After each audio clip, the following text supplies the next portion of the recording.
now finally he said, "Look up, it's coming time." Take it away the station in the valley of decision. The adversary taking me. Just hold on. Our road is short, and we will take you through the fire again. Just hold on. Our road is short, and we will take you through the fire again.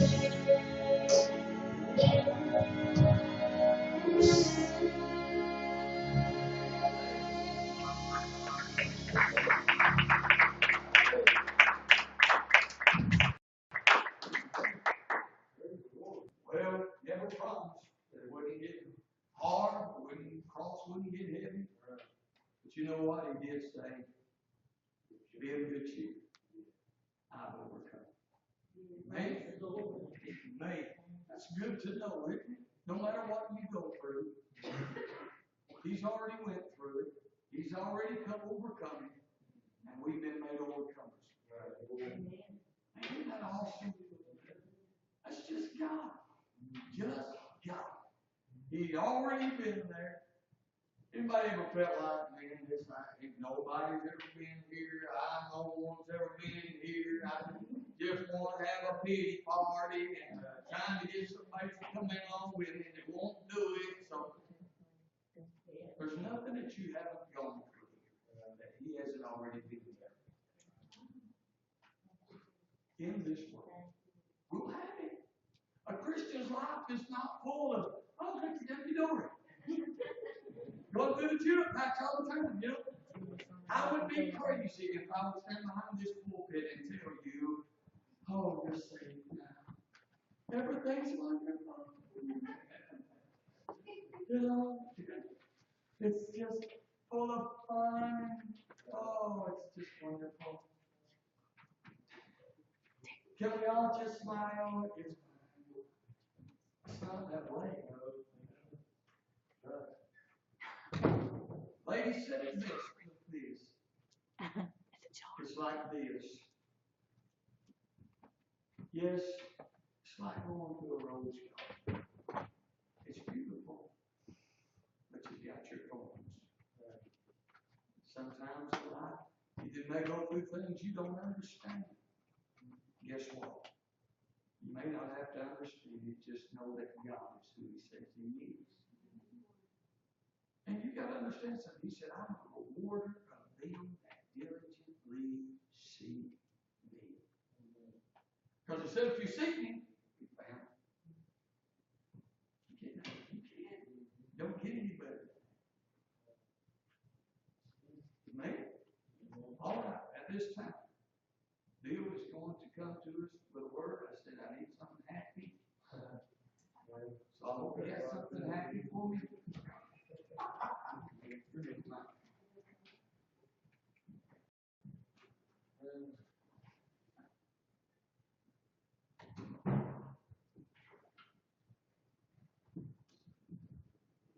Oh yeah, before he gets started, I've got to put it on the calendar for July, but I haven't really written it down anywhere yet in July. But on a Friday night, one of the Friday nights in July, we are starting a prayer meeting here at the church.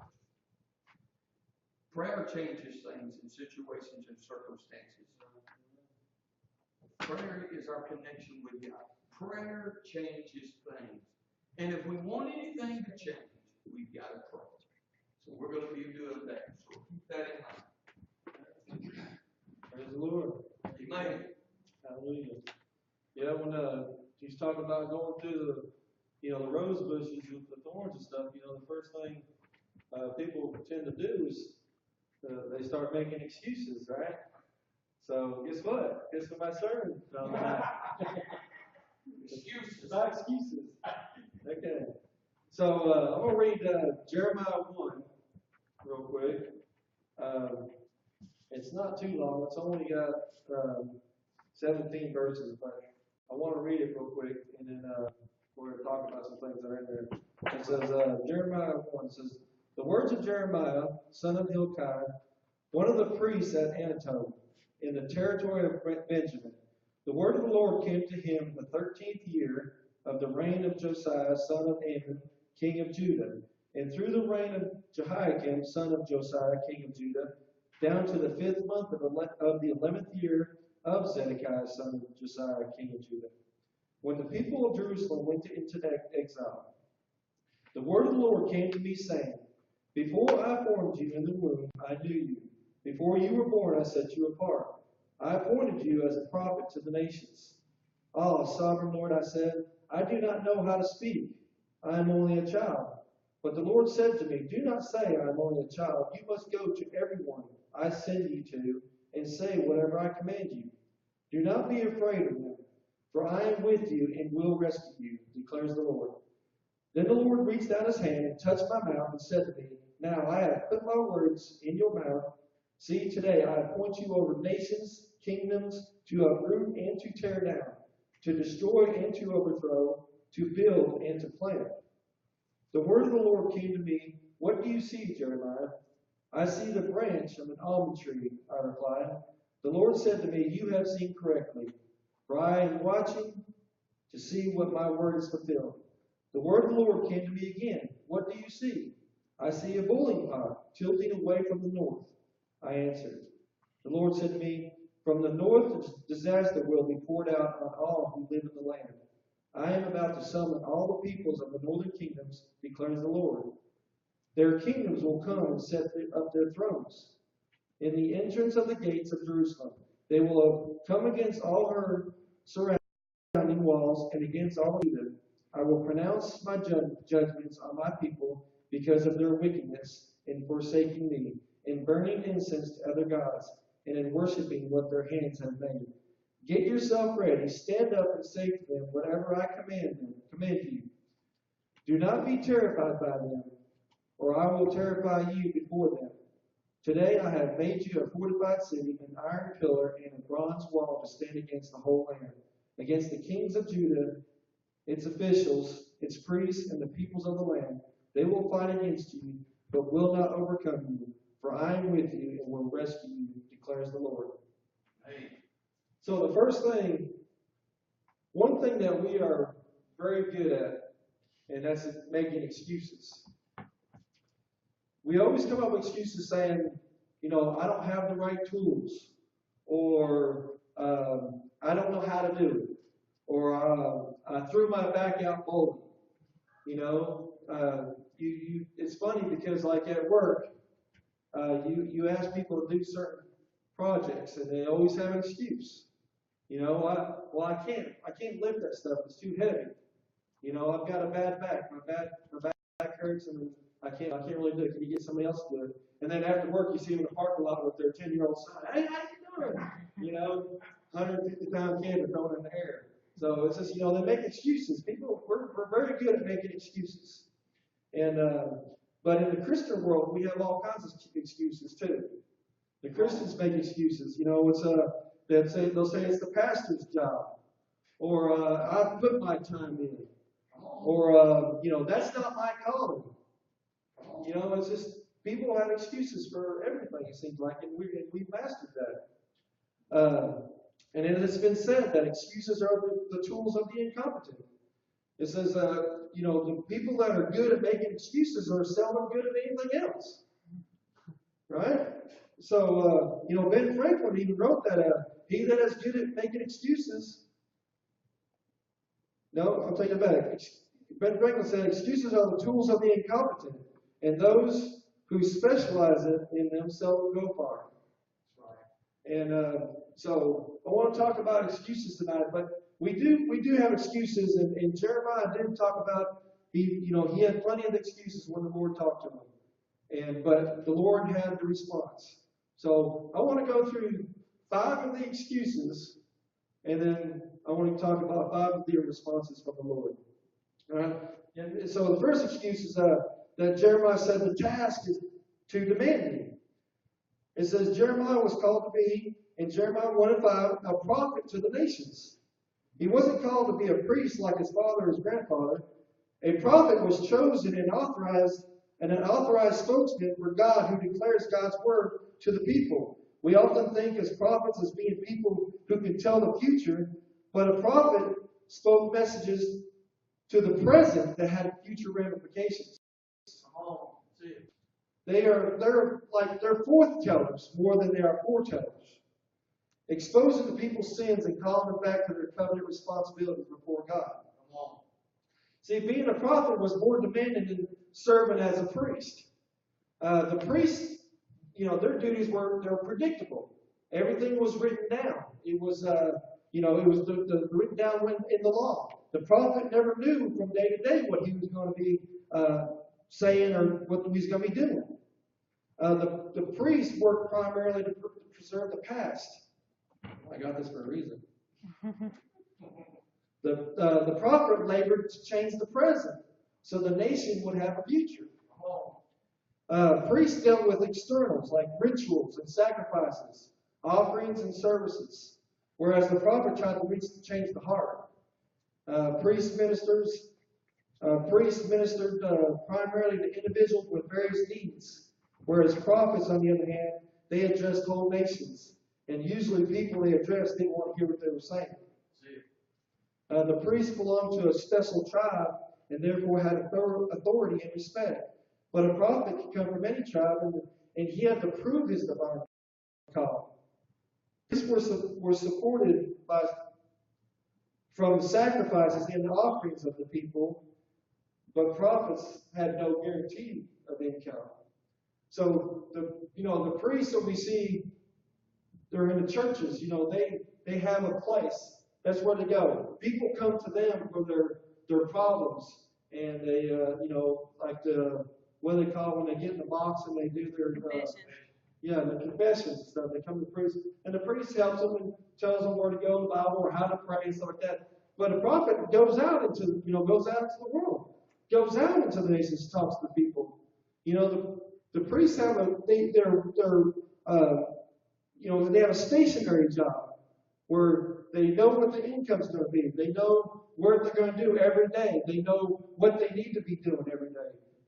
Preserving the law, like I said in the past. But see, the prophet goes out into the world, doesn't know where he's going to be staying, doesn't know who he's going to come across, and it doesn't have any income unless somebody gives it to him. He just has to have faith in God that they're going to bless him, that he'll be taken care of. Jesus was called to be a prophet. He traveled from place to place, challenging people to change so that their future would be guaranteed. See, Jesus spoke to people's hearts, but most of them didn't want to accept this message because they didn't want to change. There's a lot of people that don't want to give up what they're living now. They don't want to give up that lifestyle to change. They like living that sinful lifestyle. And Jesus tried to speak to their hearts and tried to tell you how to live, what to do, how to change their life in order to have eternal life in heaven. But a lot of people didn't want to hear it. They didn't want to change. But see, God has a promise for that. God says that the task may be demanding, but his call keeps us going when we don't want to go or we're ready to quit. So we have a promise of God's purpose. In Jeremiah 1:5, it says that I chose you before I formed you in the womb. I set you apart before you were even born. And see, the verb know has much more meaning than a simple aware of. Like, we can say that I know Peyton Manning, but you don't know Peyton Manning. See, it has two different meanings. And Jesus is talking about how he knew Jeremiah. He just didn't know who Jeremiah was, or didn't know Jeremiah. He knew. God knew Jeremiah. He chose Jeremiah and he appointed Jeremiah. He was known by name. He was handpicked by God and commissioned to serve. Those acts give one a great sense of purpose. The promise of God's purpose allows us to let go of our own plans and receive God's plan without fear. When you know that God has a purpose in your life, you want to stop. You want to quit your plans. You don't want to do what you want. You want to do what God tells you to do. You want to fulfill God's plan. Like Jeremiah and Jesus, we need to accept that our future is not our own, but we are God's. He has a distinct plan and purpose for our lives. God is calling every one of us in His own plan. JC has a different plan than Tommy. Jaretta has a different plan than Cindy. We all have our own plan. We all have God's plans, and we need to fulfill God's plans. All right. Second excuse. He says that my talent is inadequate. See, in Jeremiah 1:6, it says that, but I protested. Oh no, Lord God. Look, I don't know how to speak since I'm only a youth. See, Jeremiah felt inadequate as a public speaker. By this way, the excuses, Moses had the same issue. When God called Moses to go for his people, go to Pharaoh and for his people, Moses said the same thing. I can't speak. I'm inadequate. I can't even, I don't even speak right. I think that they said that a lot of people think that Moses had a stutter, maybe, an issue. But, I don't know. But anyways, Moses felt the same way. But see, Jeremiah just felt like he wasn't good enough to bring the word. And, there's a lot of people out there that are called to bring the word, but they feel inadequate. They don't feel like they're worthy to do, to come up and speak the word in front of people. Example, I.e. But, we may think that other people are inadequate. And, we look at Paul. When Paul, when God stopped him on the road to Damascus and called him, priest. Now, you think about when this was Saul now. Okay? So, just a real quick runabout. You don't know who Saul was? Saul was a very violent man that crucified Christians and killed men, women, and children that served Jesus Christ. Okay? So, the road to Damascus, Jesus stops him and says, I want you to follow me. Why are you persecuting me? I want you to follow me. Now, when Paul goes out to start preaching the word, do you think the people felt like he was adequate? I don't think so. Right? And I got a little story I want to tell too, is that my older brother, I remember that when I was younger, my brother is a small guy. He's like 5'9". I wouldn't say small, but he's just 5'9". But I'm telling you, he's tough as, I'm sorry, Doug. He's shorter than I am. He's not small. He's shorter than I am. Okay? But he's tough as nails, like Doug. Right? Tough as nails, It's the way he was. He wanted to go and try out, when we lived in Texas, he wanted to go walk on and try out for the Houston Oilers at the time. And I told him, he brought it to my, because they had open tryouts one time, they had the paper down or something. And so he wanted to go. And I told him, I kept telling him, I said, Bobby, you're too small. I knew he was tough as nails, and I knew he was faster than lightning. But he was smaller than me. And I've seen football players. A lot of them, they're 6'4", 6'5", 300 pounds, so you're thinking, David and Goliath here. So I kept telling him, I said, Bob, you ain't never going to make it. I said, you're too small. But see, there's a lot of people that are like that. There's a lot of small players that do real well. Spud Webb I think he was under 5 foot and dunked a basketball, played professional basketball. If you saw him on the street, you never would have thought he was a professional basketball player. But I regret that I, discouraged my brother from trying out. At least if you want to try it out, you try it out. He may, you never know. He could have made the practice squad. You never know. But people feel inadequate, and when you feel somebody's inadequate, don't give your opinion. Because it's not up to you. And it's not up to me. It's up to God. God is the one that gives us makes us adequate. He gives us the tools to overcome. He gives us the tools to do what He wants us to do to fill His plan. God has a way to overcome weakness and insufficiencies. See, I have learned over the years, however, that the person most aware of his own inadequacies is usually the person dependent on God.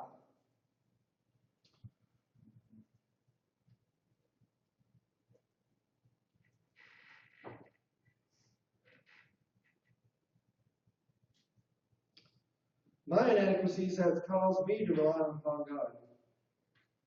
You know, getting up here and speaking in front of people, and I have a hard time doing it every time. I told my wife, I said, when I get in the car, I said, I get sick to my stomach every single time.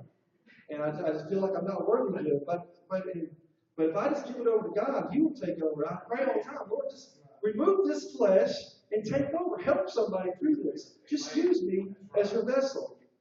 You know, His glory is manifested through my flaws.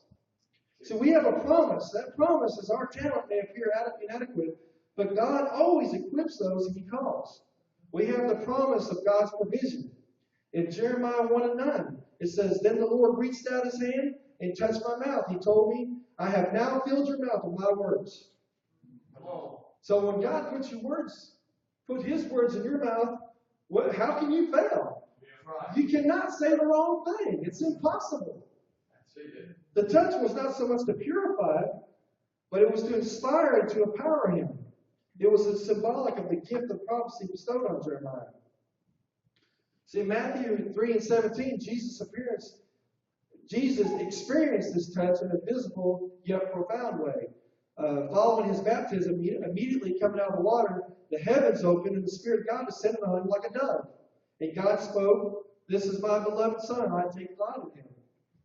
See, Jesus even experienced it. You know, God blesses, He doesn't bless the silver-tongued orator. He says He blesses the one with the tongue that has been touched with coals from the altar. God uses not the most gifted and talented person, but the one touched by the hand of God. God uses the most unlikely person to shake a church and a community and a nation. Never underestimate the power of a touch, especially when God's touching you. You know, that's a powerful thing. It's a blessing. It's a wonderful thing when you feel that touch from God. When you know that you're in a situation, or when you come across somebody and you need the right words to say with family or with friends, and you feel that touch from God, and He gives you that boldness and He gives you those words, and that's a wonderful, awesome feeling. Right. The third excuse of Jeremiah says the time is not right. See, in Jeremiah 1:6, Jeremiah said to God, I am only a youth. And see, the word youth, unfortunately, rendered child in some versions of the Bible. It ordinarily denotes a young, unmarried man in his teens or early 20s. And most scholars think that Jeremiah was around 20 to 25 of the time of his calling. See, his reply wasn't so much as a revealing of his age. It was more revealing of his immaturity. You know, he felt like that he wasn't mature enough to speak through, to nations. He wasn't just going to a church to speak a sermon. God was sending him out to nations that speak to a nation. He felt inferior, inexperienced, and intimidated by the size of the task to which God was summoning him. But see, God's promise was that God may call at an inopportune time, but He never sends forth alone. We have the promise of God's presence. In Jeremiah 1:7-8, God says, Then the Lord said to me, Do not say I am only a youth, for you will go to everyone I send you to and speak whatever I tell you. Do not be afraid of anyone, for I will be with you to deliver you. This is the Lord's declaration. See, you have to note that the condition of the promise, before Jeremiah could experience God's presence, he had to go where God sent him. Speak what God told him and reject the fear. Someone once said that when God calls us to a task, He doesn't give us a roadmap and just send us out on a limb. He just doesn't leave us out there with our resources. God walks with us. His presence gives us the strength to stand in the face of every assault. And it's like I said, when God's presence is with you, the fear is gone. There's nothing to fear. What can you possibly fear when God's walking with you? Right.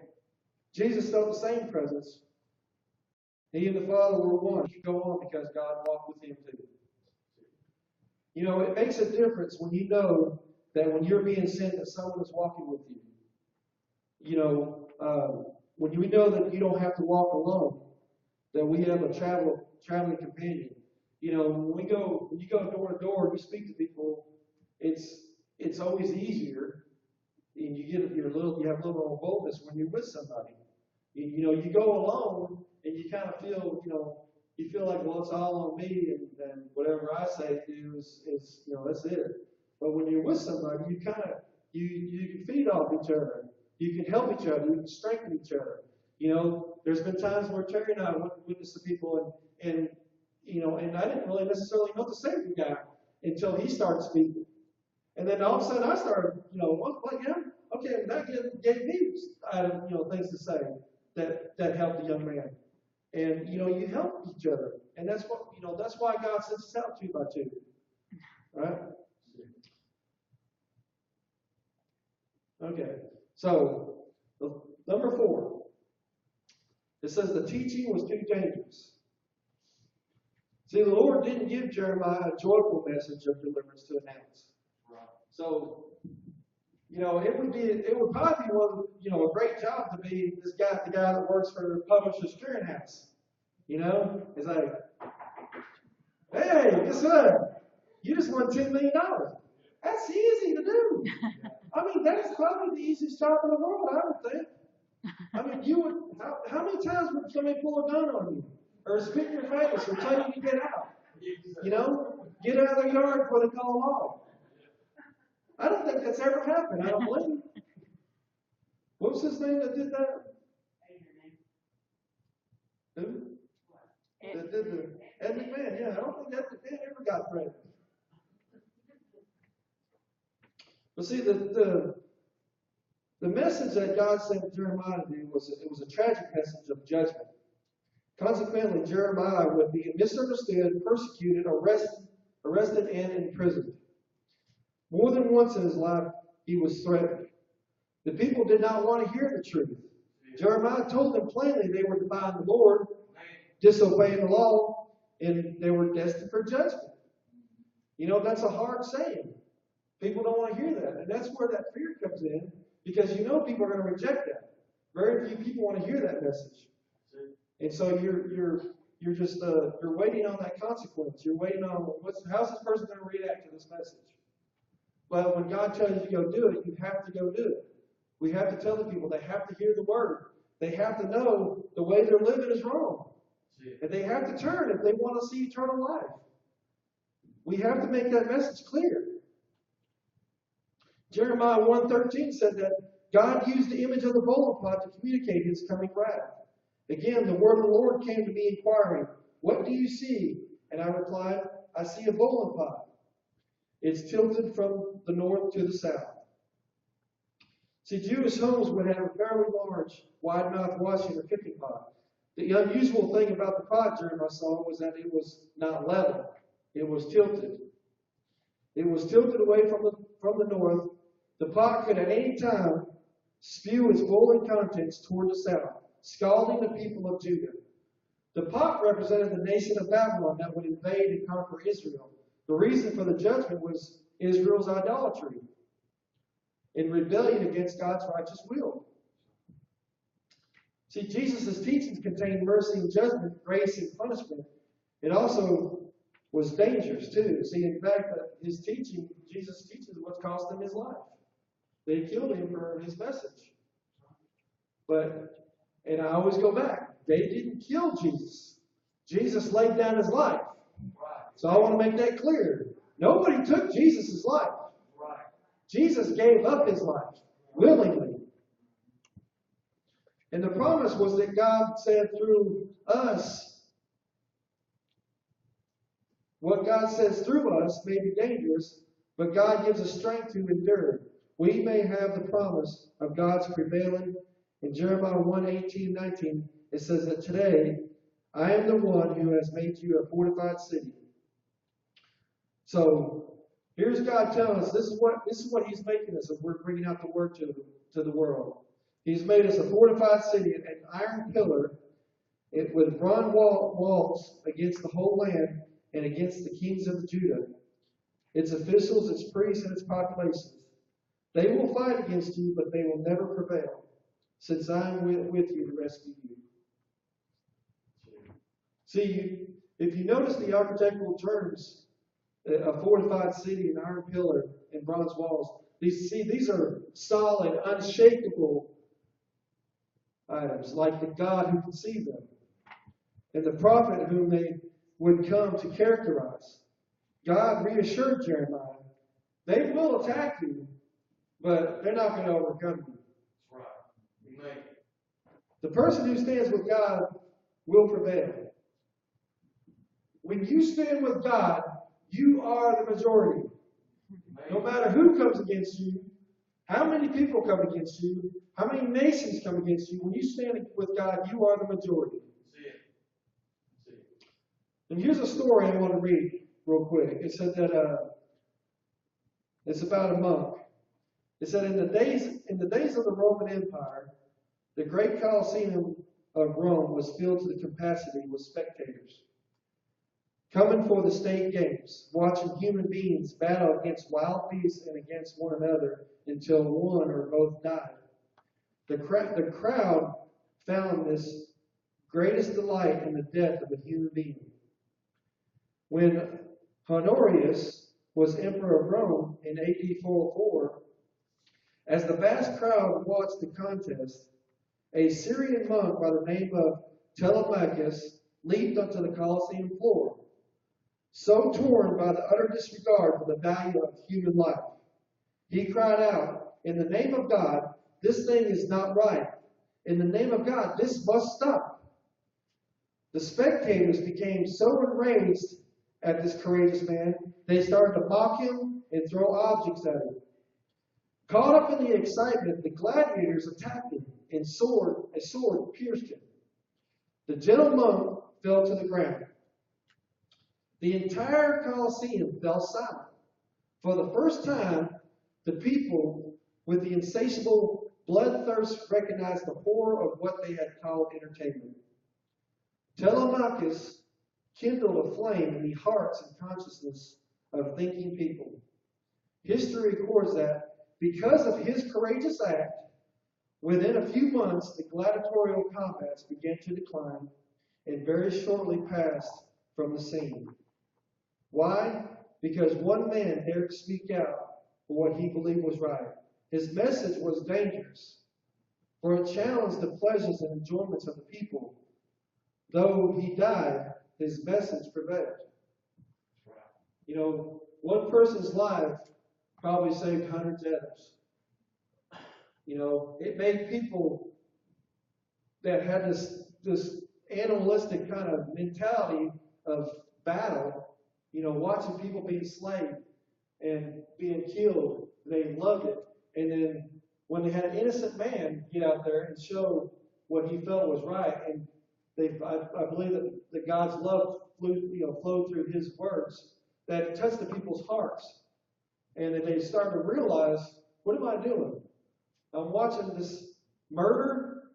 I'm watching this disaster unfold in front of my eyes, and I'm cheering because of it. And I believe it opened the eyes and the hearts of these people. And I think that's where we're at today, too. There's so many people that are blinded by sin. There's so many people out here that are blinded by the way they live that they don't even think twice about it. And they don't realize what they're doing. They do it. They've done it out of habit all their life. And if they wake up in the morning, they don't even think about what they're doing. They automatically start, blowing out the cuss words and stuff, and they live that life. They always have. But I think that once we intervene and we speak that love through God flows through us, I believe it'll open their eyes and it'll open their minds and their hearts, and it'll change the way they think. And once you plant that seed and God somebody else waters it, God gives the increase. That's how people are saved. That's how people are changed. And that man, he died because of what he did. And you never know. You probably won't, but we may die for doing it. Somebody may get erased and just take their hand out on you. And you go life. What are we on this earth for? We have one destination. We have one cause: to go to heaven, to get to heaven. That's what we're here for. You're killed. I know you don't want to die. Nobody wants to die, really. But I mean, you close your eyes, you wake up in heaven. Okay, so the fifth excuse, the last one. He says, do I have time, or do I have to go now? God was expecting immediate action from Jeremiah. God said, now, get ready. God was expecting immediate action from Jeremiah.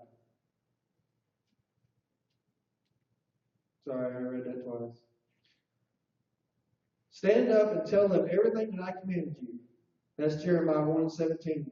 In Jeremiah's day, the men had to tie their loose robes together with a belt in order to run or to work. Jeremiah was in for a struggle. He had a fight on his hands. So the phrase, dress yourself for work or gird your loins, was a metaphor that meant get ready for action. Kind of like we would say, roll up your sleeves. We're going to work. God called Jeremiah to act. He was called to move among people. He was called to deliver an offensive message. He would not be welcomed, nor would he be accepted. He would anger his hearers. But there's always a promise that God expects obedience. Immediately, if we don't, we are in danger of God's wrath. We have the promise of God's power. In Jeremiah 1:17, it tells us that do not be intimidated by them, or I will cause you to cower before them. Immediate obedience is the only appropriate response when God calls. Yes. Jesus obeyed. Whenever you think of Jesus, remember this. His heart was willing and obedient. He always did what his Father directed. There was no hesitation. There was no questioning, no circumventing, only immediate action. So, in my end here, I want to talk about that. Has God called you? He will fulfill his purpose in you. He will equip you, and he will enable you. He will protect you. He will accompany you. Are you obeying his commands?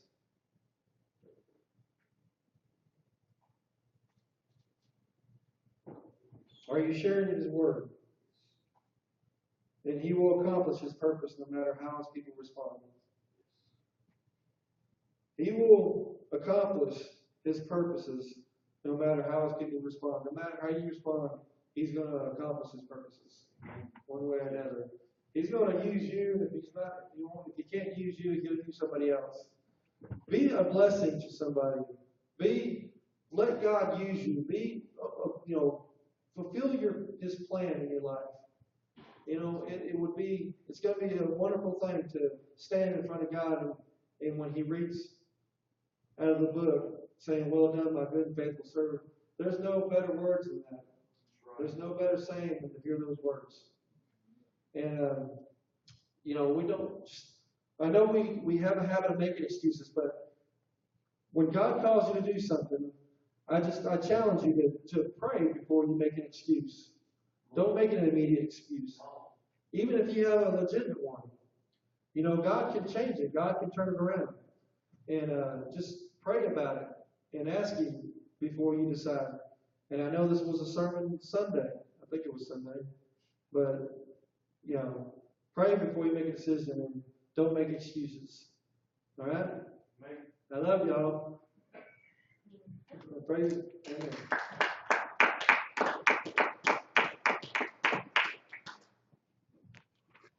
All right.